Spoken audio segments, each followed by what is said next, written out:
గడిచిన 5 సంవత్సరాలు ఎప్పుడైనా ఒక గ్రామ సభలో కూర్చొని మాట్లాడుకున్న దాఖలాలు ఉన్నాయా అని మిమ్మల్ని అడుగుతున్నా. ఎప్పుడైనా ఒక ముఖ్యమంత్రి ఒక ఉప ముఖ్యమంత్రి మీ దగ్గరికి వచ్చి సాదా సీదాగా వచ్చి కూర్చున్న సందర్భాలు ఉన్నాయా అని అడుగుతున్నా.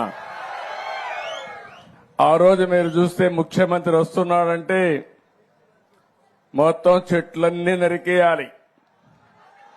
ఇక్కడికి వచ్చుంటే ఈ పల్లాలమ్మవారి దేవాలయంలో మొత్తం చెట్లన్నీ నరికేసేవాడు. అవునా కాదా గుర్తు తెచ్చుకోమంటున్నా.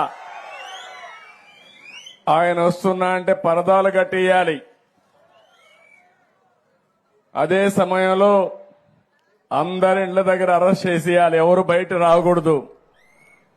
ఈ ప్రాంతం అంతా స్కూల్స్ అన్ని మూసేయాలి. అన్ని బస్సులు ఆయన మీటింగుల కోసం రావాలి. ఆడవాళ్ళైతే స్వేచ్ఛగా వచ్చి కూర్చొని మాట్లాడుతున్నారు.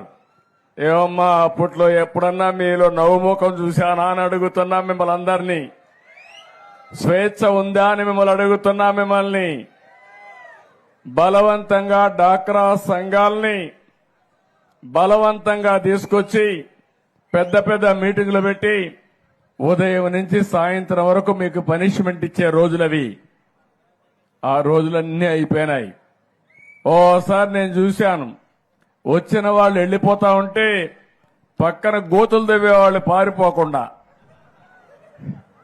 ఇది ప్రజాస్వామ్యమా లేకపోతే డిక్టేటర్ స్వామ్యమా నాకైతే అర్థం కావడం లేదు.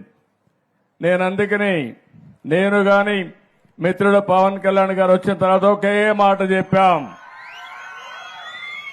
చాలా స్పష్టంగా ఆదేశాలు ఇచ్చాం. మాది simple governance, simple government, effective governance. పేద ప్రజలకు న్యాయం చేసే పరిపాలన రావాలని పాలనకు శ్రీకారం చుట్టామని చెప్పి కూడా నేను మీకు తెలియజేస్తున్నా.